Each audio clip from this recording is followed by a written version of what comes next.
بسم اللہ الرحمن الرحیم. پیارے بچوں السلام علیکم. آج میں آپ کو 8ویں جماعت میں ایک لیسن پڑھانے جا رہا ہوں.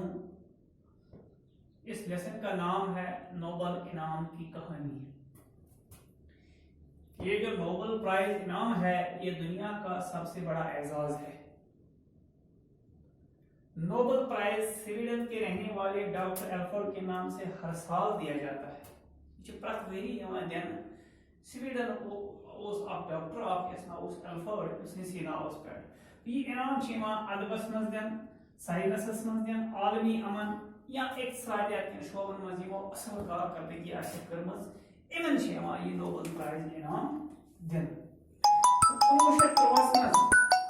1913 میں رابندر ناتھ ٹیگور کو ان کی کتاب گیتانجلی تو ہندوستان مز آئی دن 1913 مز رابندر ناتھ ٹیگور کتاب لکھمت گیتانجلی ات آئی انعام دن.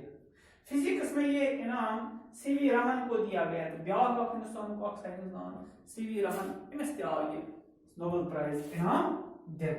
اس کے علاوہ ڈاکٹر ہرگوبند کھرانا اور ڈاکٹر چندر شیکھر کو بھی ان کی اہم کارکردگی پر یہ انعام دیا گیا ہے.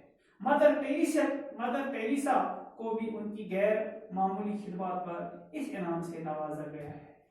یعنی تم ہندوستان کی شخصیات یہ نوبل پرائز انعام یہ دنیا کا ساروی کھوتہ بوڑ اعزاز.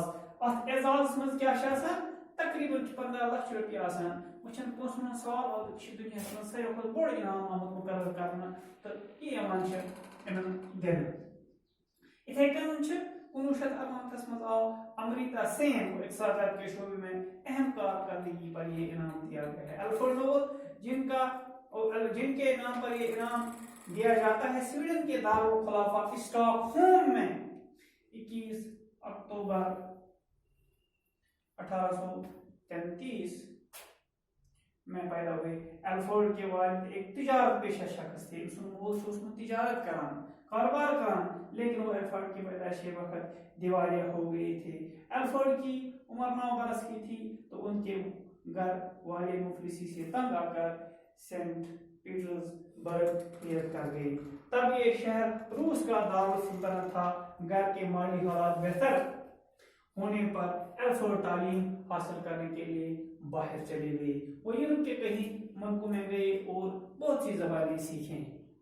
29 سال کی عمر میں انہوں نے انجینئرنگ اور کیمسٹری میں مہارت حاصل کر کے نائٹرو گلیسرین دریافت کی.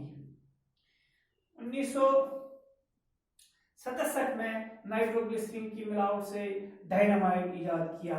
یہ ایک ایسا بارود ہے جو تھوڑا سا استعمال کرنے پر منٹوں میں بڑے بڑے پہاڑ توڑ سکتا ہے.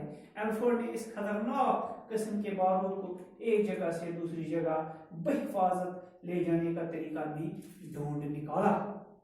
ایلفرڈ نے کافی محنت کر کے بہت دولت کمائی اور اپنے ملازموں اور مزدوروں کو اس دولت کے منافع میں شریک کیا. ایلفرڈ کو جنگ سے نفرت تھی. وہ ڈائنامائٹ پہاڑوں اور چٹانوں کو توڑنے اور مکانوں سے تحتیں نکالنے کے لیے استعمال کرنا چاہتے تھے.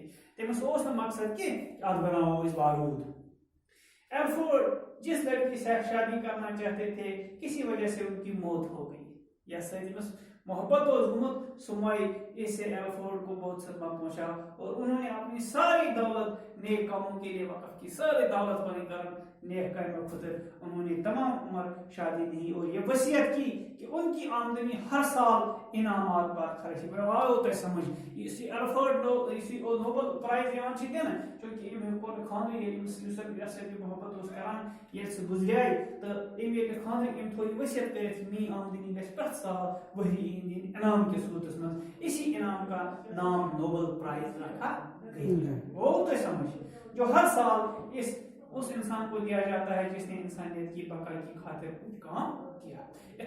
سمجھ کہ نوبل پرائز انعام یہ کہیں وہ سٹارٹ تو امچ آمدنی کس دان تو یہ کت بنیا دنیا کو ساروی کھوتہ بوڑ انعام. شکریہ.